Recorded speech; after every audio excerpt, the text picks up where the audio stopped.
Hello dear students, आज की इस वीडियो में हम डिस्कस करने जा रहे हैं हाइड्रोजन प्रॉब्लम्स और क्वेश्चन डिस्कस करेंगे डीजनरेसी पे। तो मेन टॉपिक तो रहेगा आज का डीजनरेसी। इस टॉपिक में जो इस लेक्चर में डिस्कस कर रहा हूँ और डीजनरेसी पे फिर कुछ अप्लाइड क्वेश्चन कराऊंगा, क्या क्या क्वेश्चन आए हैं और कैसे कैसे उन्हें हैंडल किया जाए।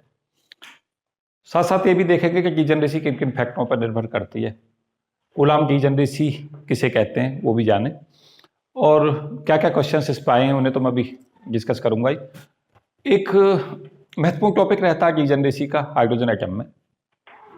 तो कैसे हम इसे लेकर चलें कि जो हमारा डीजनरेसी की डेफिनेशन से पहले उसी को जाने। डीजनरेसी की डेफिनेशन होती है कि जो हमारा वेव फंक्शन होता है उस वेव फंक्शंस के करस्पॉन्डिंग बहुत सारे वेव फंक्शन ऐसे हो सकते हैं जो एक ही एनर्जी आइगन वैल्यू को ग्रोथ करते हों। वो हमारी जो स्टेट्स हैं उनको हम कहते हैं डीजनरेट स्टेट्स। तो डीजनरेसी क्या है? डीजनरेसी की सिंपलेस्ट डेफिनेशन ये होती है कि अगर हमारे डिफरेंट वेव फंक्शंस, बहुत सारे वेव फंक्शंस हो सकते हैं जो क्या करते हो, सेम एनर्जी आइगन वैल्यू को रिप्रेजेंट करते हो।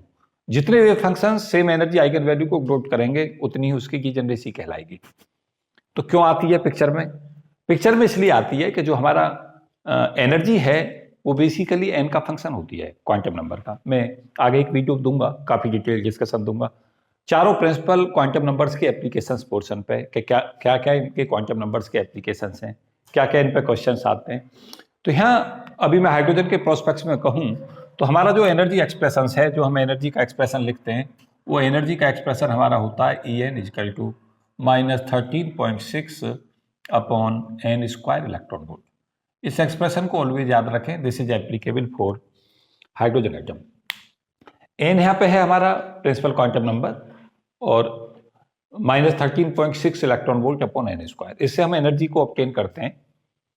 साथ साथ एक चीज भी ध्यान रखें कि जितने भी एनर्जी एक्सप्रेशंस हैं क्वांटम मैकेनिक्स में वो सभी n के फंक्शन होते हैं जनरली। जैसे हम इन केस लें कि भाई हमारा पार्टिकल इन बॉक्स है तो वहां पे हम देखते हैं एनर्जी की वैल्यू आती है हमारी n square pi square h का T square upon 2ml square, वो भी n का फंक्शन है। अगर हम हार्मोनिक ऑसिलेटर में लेते हैं कि एनर्जी n पे कैसे निर्भर करती है, तो n प्लस हाफ ब्रैकेट में लें और h का ओमेगा, वो एनर्जी होती है हमारी हार्मोनिक ऑसिलेटर में। तो एनर्जी एक्सप्रेशन हमसे ये कहते हैं कि एनर्जी हमारी n का फंक्शन होती है। यहाँ से भी हमें पता चल रहा है कि इट डिपेंड्स अपॉन n। अब क्या होगा कि हम इधर तो n लें, n का मतलब प्रिंसिपल क्वांटम नंबर, ये हमारा PQN हो गया। मैं शॉर्ट में लिख रहा हूँ PQN का मतलब क्या पढ़े, प्रिंसिपल क्वांटम नंबर। उसके बाद n के लिए वैल्यू लें l की, अगला जो नंबर है l का मतलब मैग्नेटिक नहीं ऑर्बिटल क्वांटम नंबर, ml में जाएगा मैग्नेटिक ऑर्बिटल क्वांटम नंबर। उसके बाद अगला लें ml, वो हमारा हो जाएगा मैग्नेटिक ऑर्बिटल क्वांटम नंबर। फिर हमारा उससे अगला जो होगा वो होगा ms, ये होगा हमारा मैग्नेटिक स्पिन क्वांटम नंबर।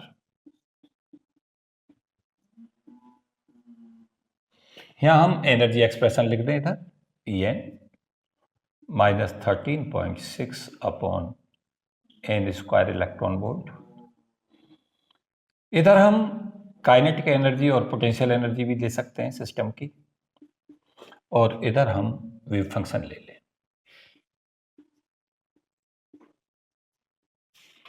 ये हमारी एक टेबल हो जाएगी और इस पर हमारा पूरा डिस्कशन हो जाएगा। तो यहाँ पे हमने क्या क्या चीजें ली हैं? n लिया है PQN principal quantum number, l orbital quantum number, ml magnetic orbital quantum number, ms magnetic spin quantum number. Energy का एक्सप्रेशन हाइड्रोजन के लिए -13.6 upon n square electron volt. यहाँ पे लिखेंगे वेरियस स्टेट की काइनेटिक एनर्जी और उसके नीचे लिखेंगे पोटेंशियल एनर्जी, और यहाँ पे वेव फंक्शन लिखेंगे।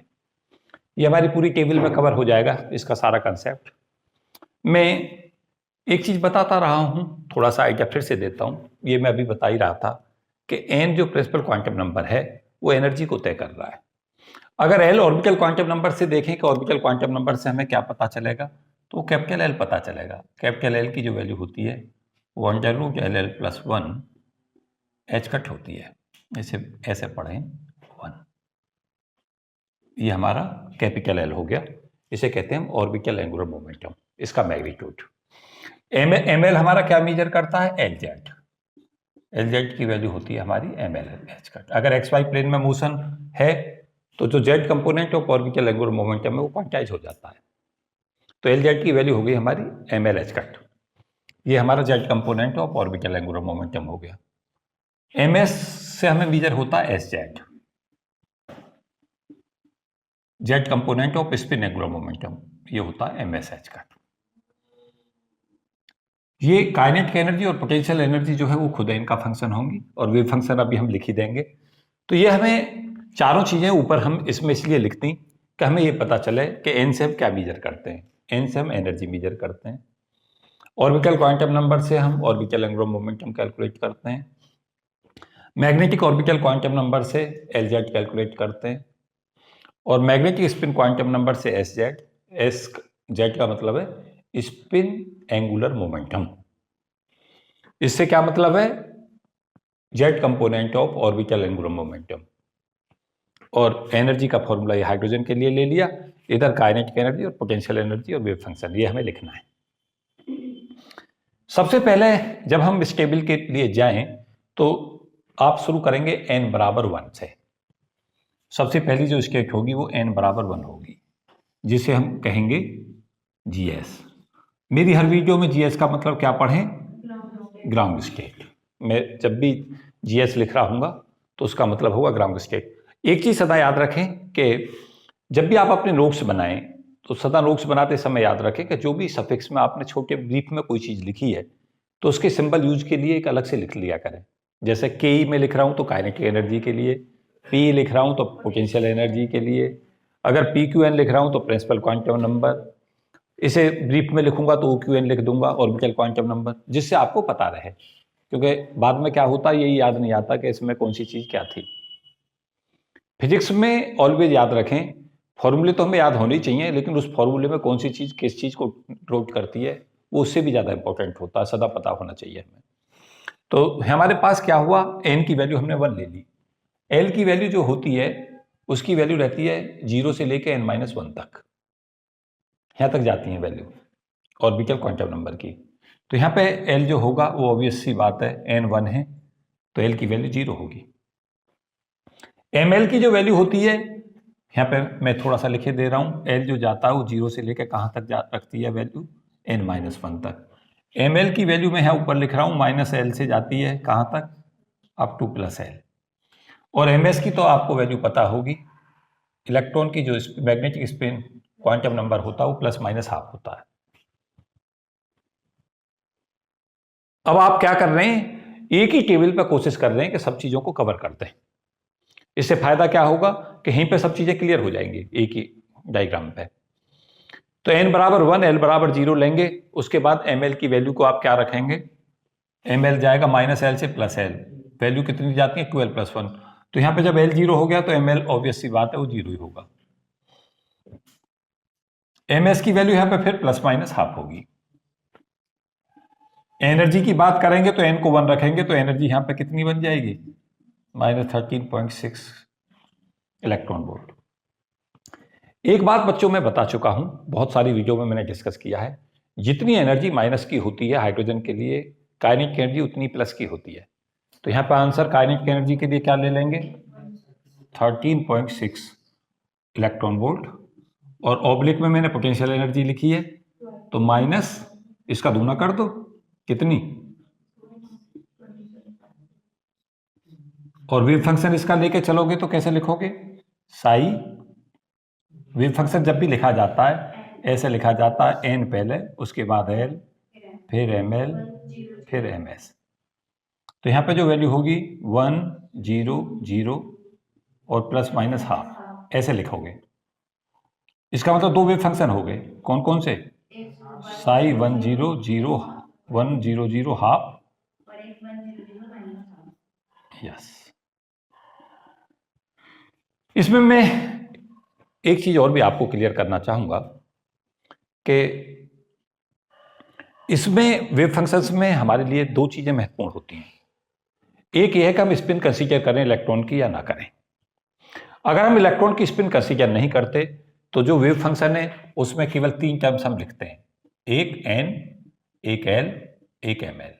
n principal quantum number orbital quantum number और मैग्नेटिक ऑर्बिटल क्वांटम नंबर। ये कब लिखते हैं? अगर हम केवल ऑर्बिटल मोशन ले रहे हैं।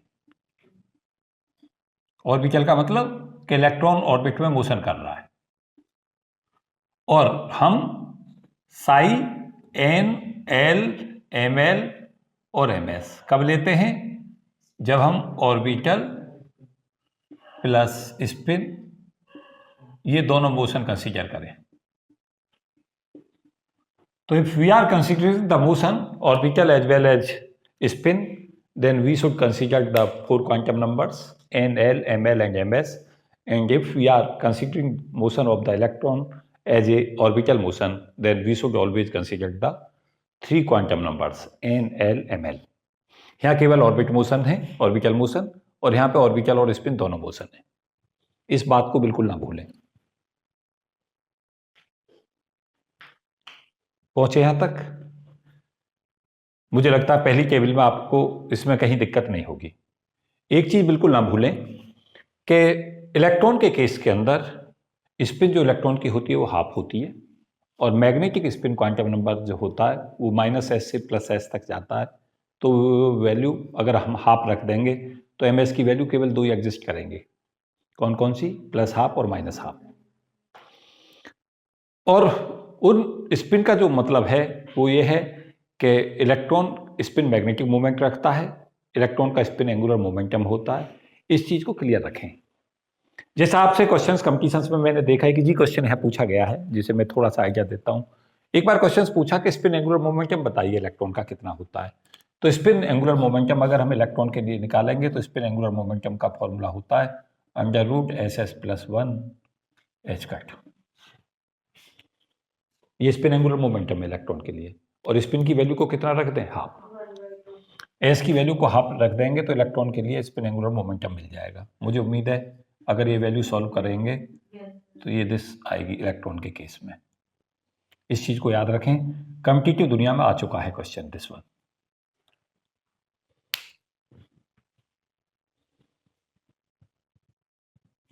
मैं सदा ही एक चीज कहता रहा हूं कि जब भी आप टेबल बना रहे हैं तो क्वेश्चन सोचें क्या क्वेश्चन इस पर पूछा जा सकता है। ग्राउंड स्टेट पे कहता है कि ग्राउंड स्टेट के लिए जो हमारी डीजनरेसी है ग्राउंड स्टेट के लिए वो बताएं कितनी है। तो अगर हम यहां से ध्यान से देखें तो 2 वेव फंक्शंस ऐसे हैं, एक दिस वन और एक दिस वन, जिसके corresponding energy eigen value same आ रही है। कौन सी आइगन वैल्यू? This one. तो 2 वेव फंक्शंस क्या दिखा रहे हैं? सेम एनर्जी आइगन वैल्यू को शो कर रहे हैं।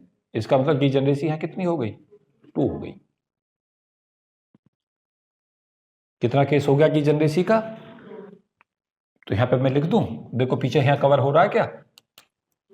दिख जाएगा इधर? नहीं हो रहा तो मैं यहां पे बना दूं एक टेबल। क्या जी? अगर वहां कवर हो रहा तो इधर बना दूं। बोलो किधर? चलो यहां बना लूं, यहां बनाए देता हूं। डीजनरेसी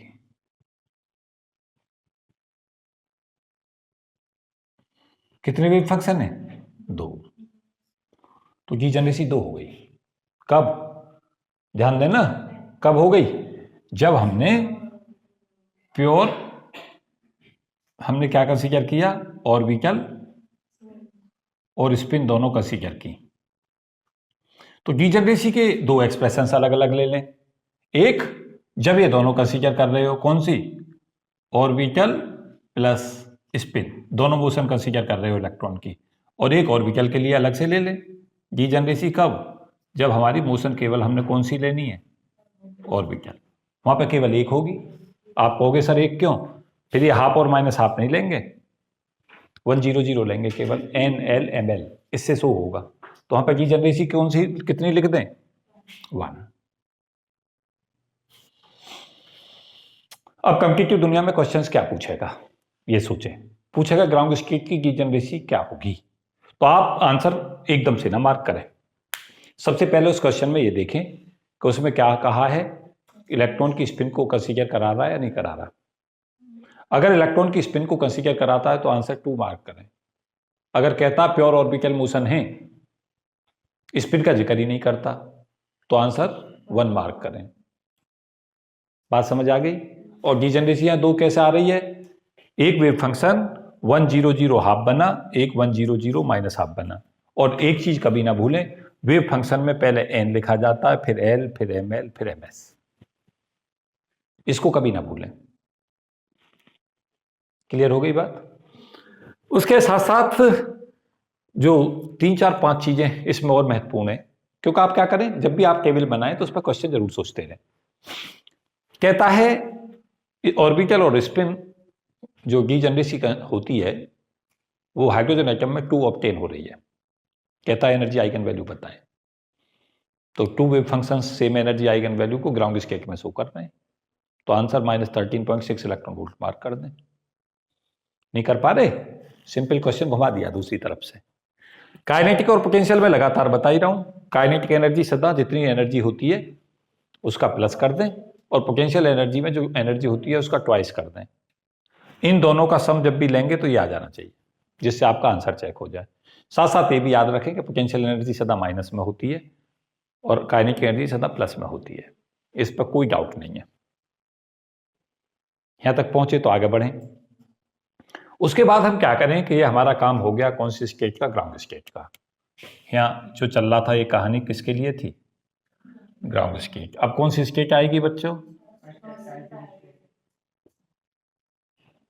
अभी मैं डिजनरेसी नहीं लिख रहा हूं इनकी, पहले यहां जाऊंगा फिर लिखूंगा यहाँ। तो यहाँ पे जो पहले FES होगी उसके लिए n की वैल्यू सबसे पहले लिखोगे 2। L कितना चला जाएगा बच्चों, 0 और 1। इसके लिए ml की वैल्यू कितनी, 0। इसके लिए ml की वैल्यू 1, 0, -1। ms कितना जाएगा हमारा, सेम, प्लस माइनस हाफ। इस पर कुछ नहीं सोचना है। ये मैग्नेटिक स्पिन क्वांटम नंबर की वैल्यू इलेक्ट्रॉन के लिए सदा कितनी होगी, प्लस माइनस हाफ, या तो प्लस हाफ या माइनस हाफ। अब आप जाएंगे एनर्जी पे, तो -13.6/4 इलेक्ट्रॉन वोल्ट इजिकल टू कितना। अब जाएंगे काइनेटिक एनर्जी और पोटेंशियल एनर्जी पे, तो काइनेटिक एनर्जी कितनी और पोटेंशियल एनर्जी हो जाएगी, हाँ हाँ जी लिख दूं। और वेव फंक्शन देखो कितने बने अब हमारे, साई। हाँ जी लिखें, पहले क्या आएगा, 2, यहां से वैल्यू लेके चलो, 2, 0 हाफ, 2, 0, 0 माइनस हाफ। ये तो आगे हमारे इसके केस में। अब इसके लिए लोगे, देखो कितने आए बच्चों, साई 2, 1, 1 हाफ।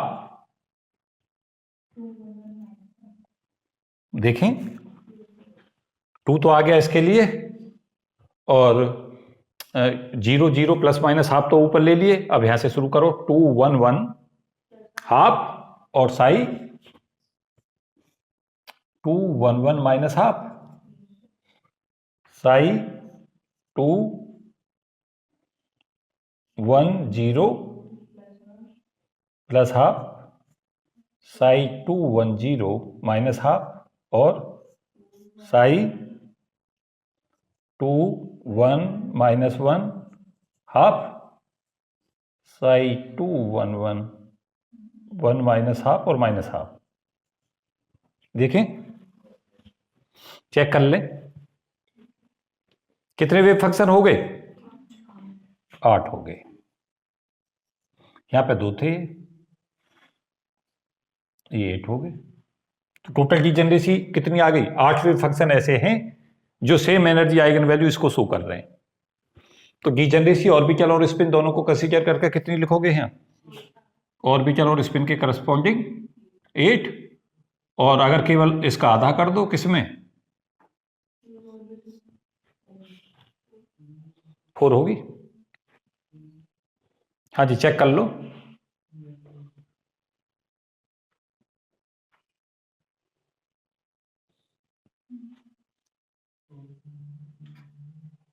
नहीं निकाल पाए? हाँ जी, कोई दिक्कत है किसी को? कहाँ है? जब हम n की वैल्यू को 2 लेंगे तो l की वैल्यू 0 और 1 होगी। ml जो 0 के करस्पॉन्डिंग l 0 के करस्पॉन्डिंग ml 0 होगा। इस l बराबर 1 के करस्पॉन्डिंग ml की वैल्यू 1 0 माइनस 1 होंगी। तो आने दो 2 बार, क्या दिक्कत है? एक इसके करस्पॉन्डिंग आ गया और एक इसके करस्पॉन्डिंग आ गया, आने दो, कोई प्रॉब्लम नहीं। कितने वेव फंक्शन थे ऐसे? एक वेव फंक्शन ऐसे थे जिनकी एनर्जी आइगन वैल्यू सेम थी। और आपको यह कैसे पता चल रहा है कि आप ऑर्बिटल स्पिन दोनों कंसीडर कर रहे हैं? तो आप वेव फंक्शन में देखें ध्यान से, 4 क्वांटम नंबर यूज कर रहे हैं, n, l, m l, m S.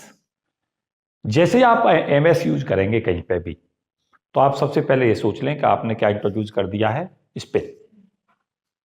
तो ये जो हम वेव फंक्शन लिख रहे हैं वो ऑर्बिटल स्पिन दोनों के साथ लिख रहे हैं। ऑर्बिटल में इसका आधा हो जाएगा, क्योंकि वहां पे एम एस की वैल्यू को प्लस माइनस हाफ लेना नहीं है। प्लस माइनस हाफ तो दूना वैल्यू दे देता है, जब तो 2n स्क्वायर बनेगा फॉर्मूले में। आगे कहां चले? n की वैल्यू 3, मैं 3 तक ही जाऊंगा क्योंकि फिर मेरा बोर्ड अलाउ नहीं करेगा। आगे का तो मैं हिंट छोड़ जाऊंगा आपको। क्या बनेगा? 3 के लिए 0 1 2। अब ml की वैल्यू 0 1 0 माइनस 1, यहाँ 2 आगे, और यहां पे प्लस माइनस हाफ ही चलना है, इस पर कुछ नहीं सोचना। ये तो एमएस हर बार प्लस माइनस हाफ ही रखेगा। अब यहां पे एनर्जी बदलेगी,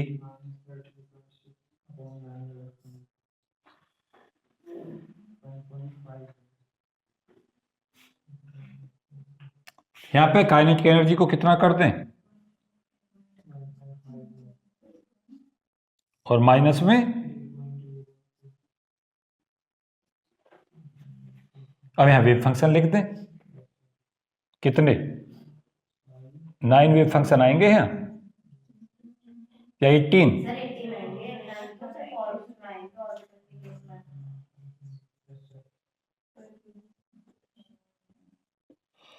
9 वेव फंक्शन मैं लिख रहा हूं, और 9 के बाद में अगले 9 में बता दूंगा कि उन्हें 9 को कैसे लिख देंगे।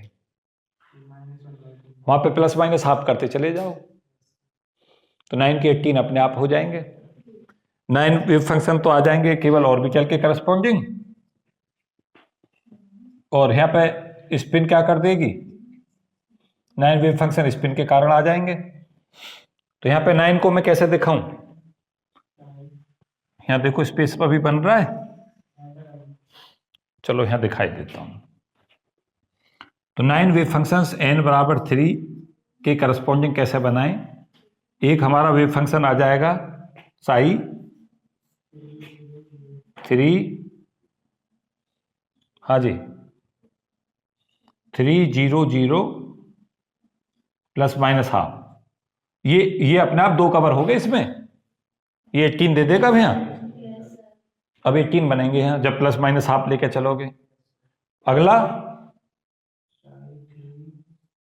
Sai 3 1 1 plus minus half, 3 1 1 plus minus half, Sai 3 1 0 plus minus half, Sai 3 1 minus 1, exactly. Sai 3 2 2 plus minus half, Sai 3 1 plus minus half, psi 2 0, Sai 3 2 minus 1, Sai देखो ये 18 बन गए, नहीं, 9 आए, 9 के दूनी कैसे होंगे, एक प्लस के साथ एक माइनस के साथ। ये हमारे कितने वेव फंक्शन है, ये 18 का बने इसमें प्लस माइनस लगाने के साथ। क्यों, एक बार प्लस के साथ लो इसी वेव फंक्शन को और एक बार माइनस के साथ लो। इन पूरे के पूरे वेव फंक्शंस के करस्पॉन्डिंग एनर्जी जो है वो इतनी होगी। तो यहां पे डिजनरेसी के फॉर्मूले में हम क्या लिखेंगे, हैं ये तो 18 हो गई और यह 9 हो गया ऑर्बिटल मोशन में, और ये SES हो गया, सेकंड एक्साइटेड स्टेट। FES को GS जब भी मैं लिखूंगा तो GS को सदा याद रखना कि GS का मतलब होगा ग्राउंड स्टेट। FES जब भी मैं लिखूंगा उसका मतलब होगा फर्स्ट एक्साइटेड स्टेट।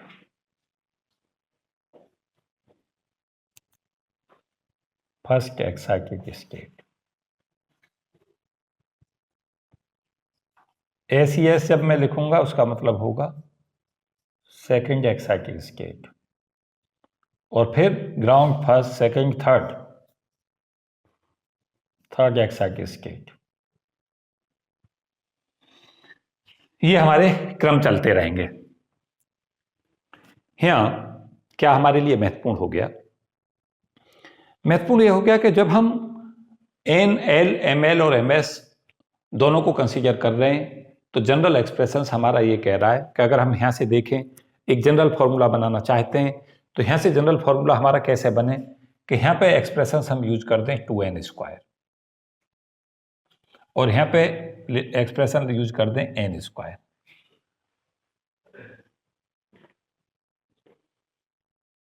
क्या बन के आ गया, अगर हम फॉर्मूले में इसमें वैल्यू करें ऑर्बिटल डिजनरेसी में तो n² से कैसे लेंगे, n बराबर 1 लेंगे तो ग्राउंड स्टेट आ जाएगी, n बराबर 2 लेंगे तो 4 आ जाएगा, n बराबर 3 लेंगे तो 9 आ जाएगा, और इसमें ट्वाइस करते चले जाएं। तो जनरल डिजनरेसी का फॉर्मूला हमारे पास क्या बना, जनरल एक्सप्रेशन ऑफ डिजनरेसी, मैं यहां लिख रहा हूं जनरल एक्सप्रेशन डिजनरेसी का बना n²। कब, जब हम केवल ऑर्बिटल मोशन ले रहे हैं। और अगर हम डिजनरेसी का फॉर्मूला 2n² यूज करें, कब यूज करें, जब ऑर्बिटल और स्पिन मोशन दोनों कर रहे हैं। इसको बिल्कुल ना भूलें, ये मैंने इसलिए बीच में लिख दिया है क्योंकि ये महत्वपूर्ण था। टेबल तो आप पहले ही बना चुके हैं, क्योंकि यहां स्पेस था तो मैंने यहां पे लिख दिया है, और ये मोस्ट इंपॉर्टेंट एक्सप्रेशन है।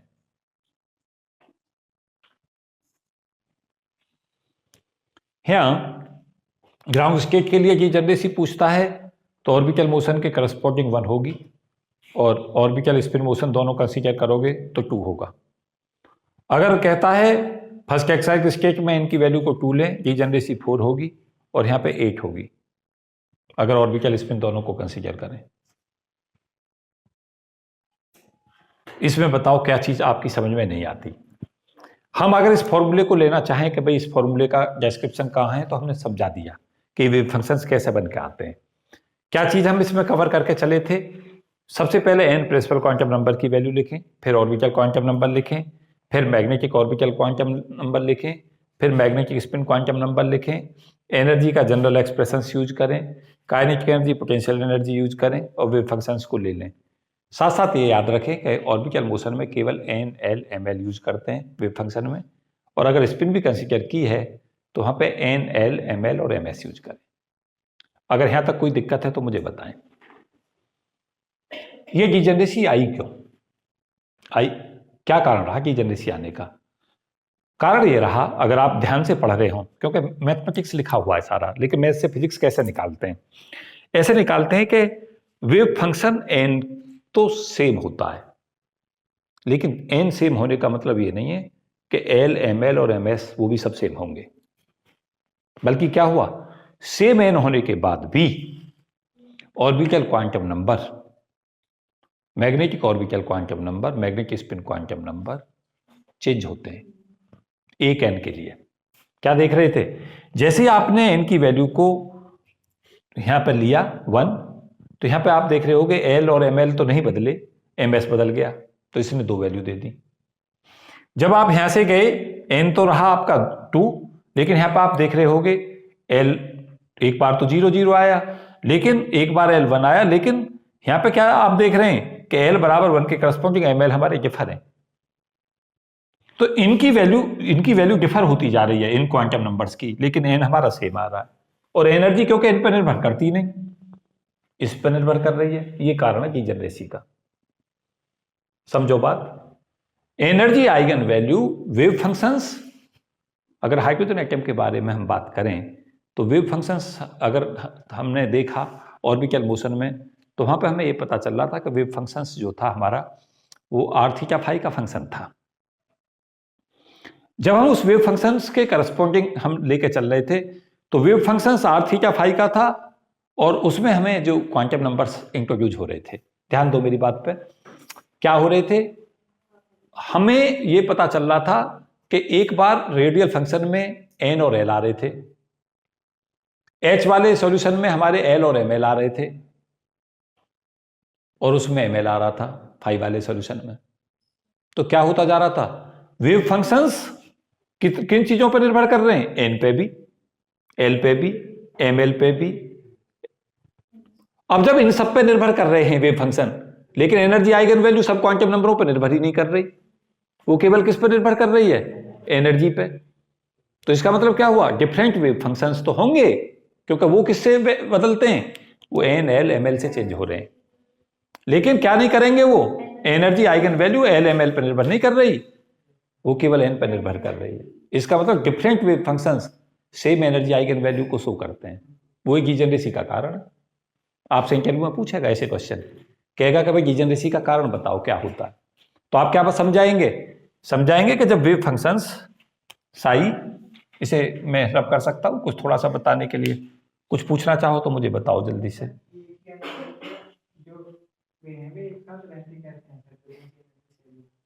बेसिकली क्या होता है कि डीजेनरेसी कंसेप्ट जो होता है वो सेम इसलिए रह रहे होते हैं कि जहां हम ये कह रहे होते हैं कि हाँ एनर्जी सेम है, इसका मतलब ये नहीं है कि सेम एनर्जी आइगन वैल्यू का मतलब ये हो गया कि ये जो वेव फंक्शंस हमारे आ रहे थे वो एक ही वेव फंक्शन से ये एनर्जी आई थी, बहुत सारे वेव फंक्शन से वो एनर्जी आ सकती है। जब हम इस चीज के परसेप्शन को समझने का प्रयास करते हैं, तो जब हमारे डीजेनरेट एनर्जी लेवल्स होते हैं एक ही पॉइंट पर होते हैं, तो वहां पे हमें पता चलता है जब हम मैग्नेटिक फील्ड अप्लाई करते हैं तो मैग्नेटिक फील्ड में सेम डीजेनरेट एनर्जीज के स्प्लिट हो जाते हैं। वहां पे हमें समझने आती है, वहां पे समझ में आती है कि स्प्लिटिंग का कॉज डीजेनरेसी है। तो यहाँ पे क्या होता है कि इस तरीका से आप समझ सकते हैं कि हमारे जो डिफरेंट वेव फंक्शंस हैं उसकी एनर्जी आइगन वैल्यू तो सेम रहती है, लेकिन इसका मतलब ये नहीं है कि सेम वेव फंक्शंस हमारा आ रहा है, अगर वेव फंक्शंस हमारा सेम आ रहा है तो वो सेम ही एनर्जी आइगन वैल्यू देगा, लेकिन डिफरेंट वेव फंक्शंस भी ऐसा नहीं है कि वो अलग अलग ही एनर्जी आइगन वैल्यू देंगे। यही तो यहाँ पे समझना था, वेव फंक्शंस तो इतने सारे हो गए, इतने सारे, लेकिन इनसे एनर्जी आइगन वैल्यू सेम ही आ गई। तो ये क्या थे, ये एक ही जगह पे कोइंसाइड कर रहे थे। तो सर एक इलेक्ट्रॉन पर उस पे पर्टिकुलर समय पे सारे साथ में नहीं, वेव फंक्शन सारे कैच रहते हैं। जब इलेक्ट्रॉन चलता है तो वो इस बात पे तय होता है कि जब हमारा n बराबर, जैसे सपोज किया 2 में गया, तो n बराबर 2 में तो हमें ये पता चल गया कि n बराबर 2 में जो हमारा इलेक्ट्रॉन मूव कर रहा है उसमें हमें ये तो पता चल गया कि एनर्जी इसकी इतनी हो गई, लेकिन l बराबर 2 के करस्पॉन्डिंग, n बराबर 2 के करस्पॉन्डिंग l की डिफरेंट वैल्यू होंगी, l की डिफरेंट वैल्यू होंगी, ml की डिफरेंट वैल्यू होंगी। तो n से आप ये नहीं तय कर सकते कि वेव फंक्शंस जो होगा उस वेव फंक्शंस की शेप क्या होगी, क्योंकि बेसिकली पार्टिकल का चलना और कहां पे पार्टिकल है वो हमारी एनर्जी आइगन वैल्यू नहीं बताती, वो तो हमारा वेव फंक्शन बताता है। जैसे हमारा देखो, इस चीज को समझो, साई हमारा क्या बताता है, साई फंक्शन जो होता है वो आर का फंक्शन होता है, एच का होता है और फाई का होता है। ये तो एम एल पर निर्भर करती है, एच जो है किस पर निर्भर करता है, एल और एम एल पे, और ये करता है एन और एल पे, ऐसे डिपेंडेंसी है इनकी। तो ये जो तुम्हारा वेव फंक्शन है वो देखो, यहां से देखो, एन पे भी निर्भर किया, एल पे भी किया, एल तो कॉमन ही हो गया है, और एम एल पे किया, तो फंक्शन ये किसका हो गया, एन एल और एम एल का हो गया, रेडियल पार्ट, थीटा पार्ट और फाई पार्ट। तो पाए जाने की प्रायिकता तो इनका फंक्शन है, मींस प्रायिकता तो इस चीज पर निर्भर करेगी कि जो वेव फंक्शन है वो एन पे भी निर्भर कर रहा है, एल पे भी और एम एल पे भी, लेकिन energy eigen value l m l पर निर्भर नहीं करती। वो n पे ही करती है। एनर्जी आइगन वैल्यू जो होगी वो बेसिकली सेम आएगी। और तो मैं ये भी बता दूं कि अगर इलेक्ट्रॉन, कितनी वंडरफुल फिजिक्स है, अगर इलेक्ट्रॉन n बराबर 1, n बराबर 2, n बराबर 3 में होता और केवल हम स्पेरिकल सिमेट्रिक केस ले रहे होते, मीन्स थीटा और फाई पर डिपेंडेंसी ना लें, तो क्वांटम मैकेनिक्स सीधी बोर थ्योरी में जा जुड़ेगी। यस, अगर हम बोर थ्योरी और क्वांटम मैकेनिक्स में देखें ना अंतर क्या है, तो अंतर यही है कि बोर जो कहता है वो ये कहता है कि जो ऑर्बिटल एंगुलर मोमेंटम है वो फंक्शन ही नहीं होता स्मॉल एल का, ऑर्बिटल क्वांटम नंबर पर निर्भर नहीं करता। मॉडर्न क्वांटम मैकेनिक्स सुपर है,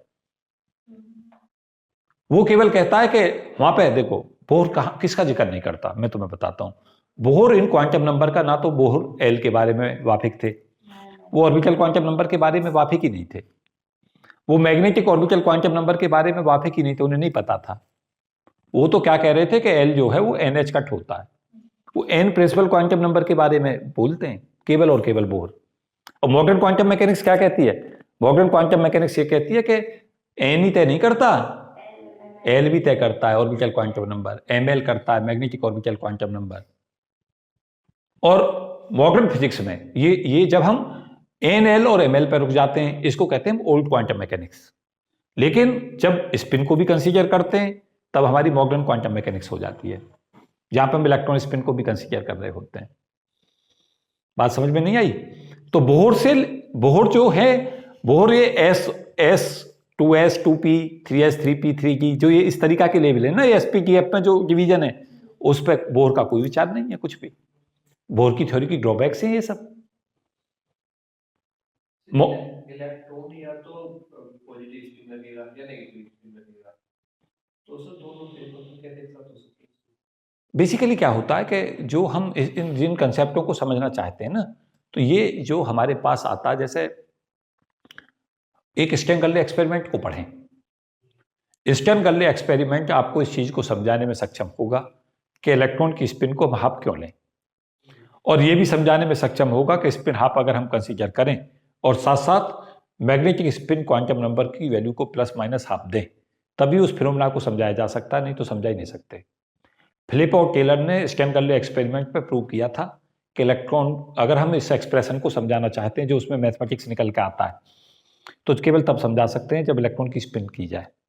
और इलेक्ट्रॉन की स्पिन में हुई है, या तो स्पिन अपवर्ड्स में हो या इलेक्ट्रॉन डाउनवर्ड्स में हो, तो वहां पे ये पता चलेगा कि जो हमारे सिल्वर के एटॉमिक बीम आते हैं और वो इनहोमोजीनियस मैग्नेटिक फील्ड से गुजर कर जाते हैं और स्क्रीन सामने लगी होती है, तो उस स्क्रीन के ऊपर जो आती है स्प्लिटिंग आती है।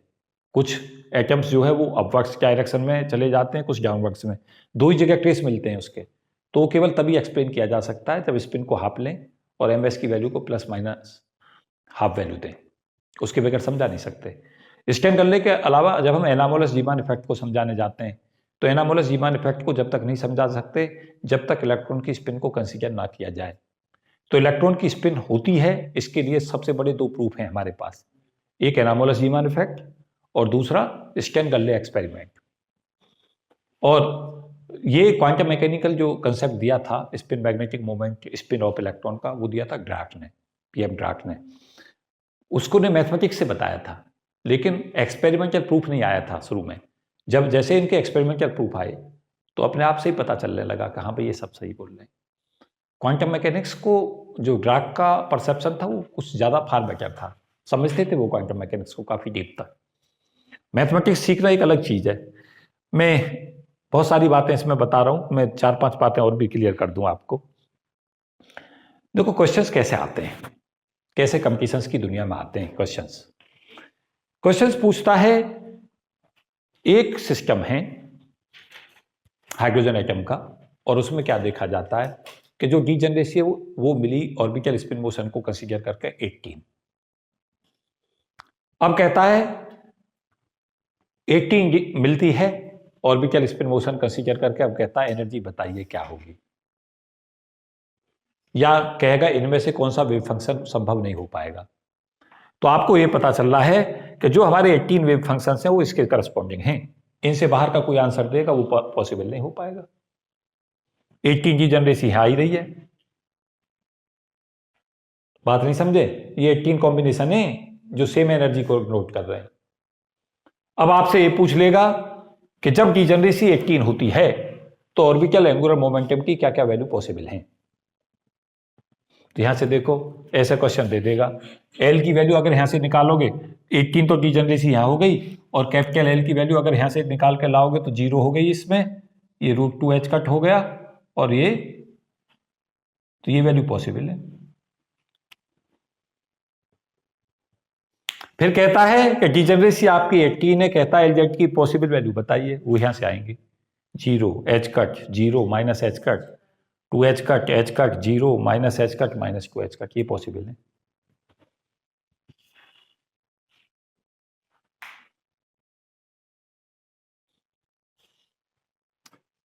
अभी जितनी फिजिक्स यहां पे मैं पढ़ा रहा हूं सारा का सारा बैकबोन है ये एटॉमिक फिजिक्स का। पूरी एटॉमिक फिजिक्स इन्हीं प्रिंसिपलों पे काम कर रही है जो यहां पे पढ़ाए जा रहे हैं, इन्हीं पे। स्पेस क्वांटाइजेशन और यहाँ के जो कंसेप्ट है मैथमेटिक्स वहीं से जनरेट होता है। वहां पे दो ही कंसेप्ट लगते हैं, एक लार्बर प्रेसेशन और दूसरा स्पेस क्वांटाइजेशन में दो ही लगते हैं। लार्बर प्रेसेशन कंसेप्ट लगता है और लार्बर प्रेसेशन के साथ में जो एलजेड कंपोनेंट क्वांटाइज होता है उसका कंसेप्ट लगता है। और बाद में आपको ये पता चलेगा कि जीमान इफेक्ट केवल और केवल कुछ नहीं है, स्पेस क्वांटाइजेशन है। मैं डिस्कस करूंगा, लेकिन है कि इस फिजिक्स को इसलिए सीखे क्योंकि ये आगे जाके बहुत ज्यादा हमें अप्लाइड में हमें कन्वर्ट करनी है। मैं कुछ और महत्वपूर्ण क्वेश्चन बता दूं यहाँ पे जो आप सोच सकते हैं। कहता है कि क्वेश्चंस इस तरीका से कहता है कि डिजनरेसी आपको बताता है, डिजनरेसी बताने के बाद में आपसे पूछ लेता है एनर्जी बताइए क्या होगी, काइनेटिक एनर्जी बताइए क्या होगी, पोटेंशियल एनर्जी बताइए क्या होगी। इस तरीका के क्वेश्चन आ जाते हैं। जैसे उसने एनर्जी में कहा कि एनर्जी जो है इलेक्ट्रॉन की -3.4 इलेक्ट्रॉन वोल्ट है। कहेगा कि अगर ऐसा है तो आप पहले बताएं डिजनरेसी क्या है। तो डिजनरेसी आपको पता चल रही है, जब -3.4 इलेक्ट्रॉन वोल्ट है तो आपको ये पता चल जाना चाहिए कि n=2 में इलेक्ट्रॉन घूम रहा है। n=2 में n² फॉर्मूला लगाएं ऑर्बिटल डिजनरेसी, और ऑर्बिटल और स्पिन के लिए 2n² लगाएं, क्वेश्चन सॉल्व हो जाएगा। इस तरीका के क्वेश्चंस इस पर आए हुए हैं। साथ साथ क्वांटम नंबर्स तो तुम्हें निश्चित तौर से पता ही होना चाहिए। मैं एक बार बहुत तेजी से फिर से रिपीट करता हूं, इन क्वांटम नंबर का सिग्निफिकेंस, ये एनर्जी n तय करता है, प्रिंसिपल क्वांटम नंबर कहलाता है। Small l orbital quantum number capital L को तय करता है। ml magnetic orbital quantum number Lz को करता है। L का मतलब ऑर्बिटल एंगुलर मोमेंटम का z कंपोनेंट, और स्पिन के z कंपोनेंट को ms मेजर करता है। ये हमें सबसे पहले पता हो, और सिमेट्री हमें सदा बताएगी। मैं साथ साथ तुम्हें ये भी बता दूं, एक हमारा कंसेप्ट आता है स्पिन ऑर्बिट इंटरैक्शन का, वो यहीं से कंसेप्ट जनरेट होता है L और S से। L मीन्स ऑर्बिटल मोशन और स्पिन मोशन, इन दोनों का इंटरैक्शन। मैं जब एटॉमिक में जाऊंगा तो तुम्हें इन चीज़ों के एप्लीकेशंस यूज करूंगा, और पता है जब वहाँ लेक्चर दे रहा हूँ तो बताऊंगा कि सब बातें मैंने वहाँ डिस्कस की हुई थी, क्योंकि इन फॉर्मूलों का लगातार एप्लीकेशन है। एटॉमिक तो सारी इन्हीं पे बेस है, इसी सारा का सारा। तो मुझे बताएं, साथ साथ मैं 2-3 बातें इसमें और भी बता दूं कि आप ऐसा ना करें केवल यहीं तक रुक जाएं। आप n=4 भी देखें, n=5 भी देखें, n=6 देखें। n=1 2 3 पे क्वेश्चन आ चुके हैं, n=1 2 3 पे क्वेश्चंस आए हुए हैं। अब आगे क्वेश्चंस कहाँ आ सकते हैं? 4 5 6, तो उसमें कुछ है ही नहीं। आपसे ये बनाने के लिए तो आप बना ही लोगे, क्योंकि आपको केवल पता चल जाना चाहिए ऐसे बनाते हैं। अब जैसे देखो, आपसे ऐसे दे वेव फंक्शन दे देगा कंपटीशन में, देखो ऐसे क्वेश्चन दे देगा, साई यहां पे दे देगा 3, और यहां पे वैल्यू दे देगा 2, यहां दे देगा आपको 1, और कहता है अब ये वेव फंक्शन आपको दे दिया। सदा याद रखना, जब भी ये वेव फंक्शन दे तो n/l/ml देता है। ये तो क्वेश्चन में भी दे देगा, या हो सकता है ना दे। तब आप ये सोच लेना कि यहां पे पहला क्वांटम नंबर n लिखा जाता है, तो n3 हो गया, l की वैल्यू 2 हो गई, ml की वैल्यू 1 हो गई। अब आपसे पूछेगा क्या एनर्जी बताइए, -13.6/9 इलेक्ट्रॉन वोल्ट एनर्जी हो गई। कहता एल बताइए, capital L, √LL + 1 H cut में एल को 2 रख दो। एल जेड पूछता है, ml को 1 रख दो, एच कट आंसर हो गया, निकल गए तीनों। कहेगा इससे क्या मेजर करते हैं, पहली क्वांटिटी से तो पता ना एनर्जी करते हैं, इससे कहता क्या मेजर करते हैं, क्या करेंगे, L, capital L, orbital angular momentum, इससे क्या निकालते हैं, एल जेड। बन गई क्वेश्चन। इस तरीका से क्वेश्चन इस पर पूछ लिए जाते हैं। तो मुझे उम्मीद है कि ये काफ़ी फ्रूटफुल टॉक थी जिसे मैं डिस्कस कर रहा था, और क्वेश्चन तो इस पर आते ही रहते हैं। ये टेबल हमारे लिए इंपॉर्टेंट है, और इस टेबल को कहाँ तक बढ़ाना, 4, 5, 6 तक आप तैयार रखना। 4, 5, 6 होमवर्क में ले जाएं, n बराबर 4, n बराबर 5, n बराबर 6। थोड़ा सा मैं अगर आ जाता हूँ तो यही लिखूंगा यहाँ, n बराबर 4 लेंगे तो आपको पता चलेगा 16 तो ये आएगी इधर, 32 इधर से यहाँ आ जाएगा, और 16 वेव फंक्शंस आप इस पर बनाएंगे तो आपको स्पेस बहुत सारा चाहिए, लेकिन आपको बनाना आना चाहिए। इंपॉर्टेंट क्या है, बनाना आना चाहिए कि अगर जरूरत पड़े तो कैसे बना लें। मुझे उम्मीद है यहाँ तक सीखे होगे तो आगे भी सीख जाओगे।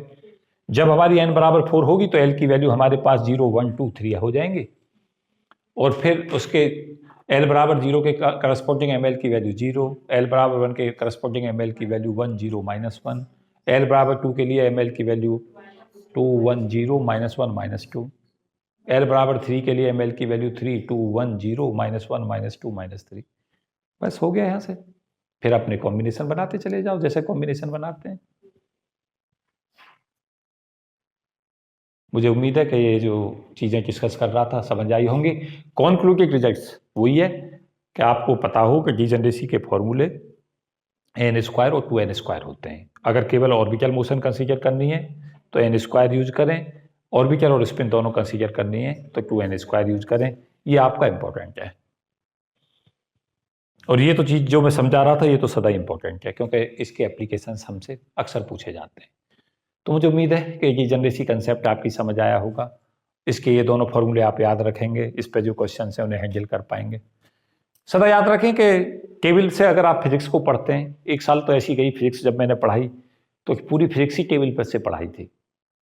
एक फिजिक्स टेबल पर चलती है जिसमें क्या करो, टेबल बना लो, टेबल में सब कुछ कवर कर दो, और फिर उस टेबल का एनालिसिस करना सीखो। तो एक साल ऐसी साल गुजरी जिस साल में मैं क्या करता था, केवल टेबल बनाता था और डायग्राम, दो उस पर पूरी फिजिक्स पढ़ाई मैंने।